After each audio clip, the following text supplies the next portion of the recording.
News 8 at 5. Local people, local news. Good evening, everyone. A massive explosion in Jackson Hole caused major damage earlier this afternoon. Multiple explosions, in fact, were reported at AmeriGas behind Smith's grocery store just before 1 p.m. Teton County, Wyoming authorities are asking people to stay at least a block away from the Smith's grocery store on Gregory Lane there in Jackson. An evacuation order is still in place for the area, including Smith's Food Plaza, Bell Fitness, and Flat Creek Business Center.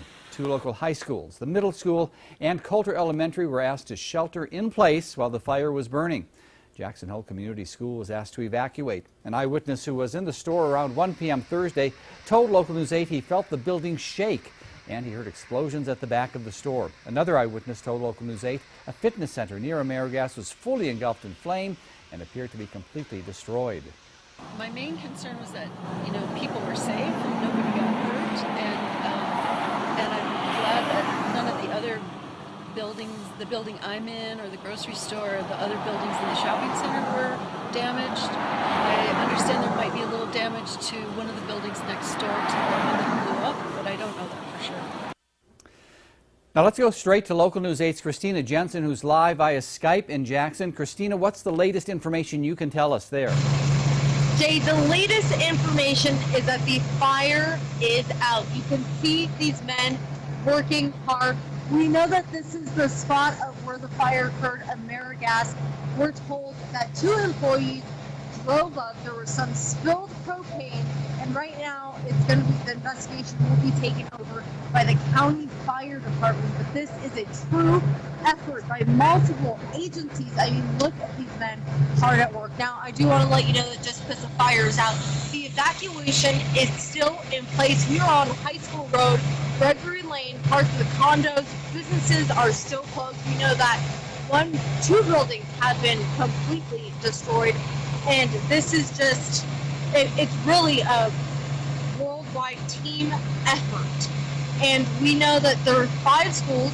All the evacuations are still in place, but the schools, I was told, the kids had to go inside a gym to basically take cover because these explosions were so loud. I mean, I talked to people who lived in the condos, and they said that it was like an earthquake had shaken their homes, and these people are terrified. I asked one man, what is he going to do if the evacuation order stays in place tonight?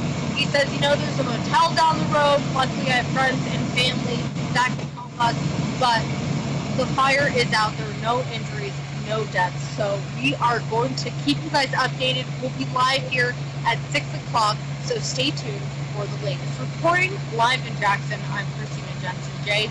All right, thank you very much, Christina. We'll check in with you again later. And joining us live in the studio now is Marty Baird, who witnessed the explosion. Marty, thanks for joining us. We see you're in sales for Rubbermaid out of Salt Lake. Happened to be in Jackson when this all happened. Tell us just what you saw. Well, I just passed the explosion site about 10 or 15 seconds before the explosion. I looked in my review mirror and I saw a huge black plume of smoke go up. And I turned around and went to see what was going on there. And obviously there was a lot of smoke, a lot of fire, a lot of confusion. And we just saw some pictures that you actually took right there. Absolutely. Yeah, so when you went back, what did you do? I've had some emergency training, and I've been in some intense situations before, so my first thought was to help any way I possibly could.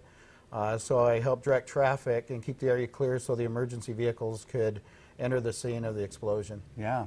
So what did you see as far as the people there were concerned? Anyone in shock or running away from the blast, or what was that like? Yeah, there was a lot of shock looked on the faces there. I fortunately didn't see any injuries or anything like that, just a lot of shocked people running away from the scene.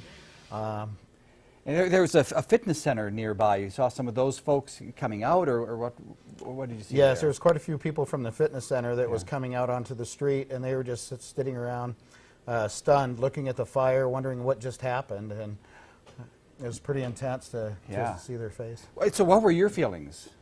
I knew something had happened. I didn't realize at that time it was a gas company that had exploded.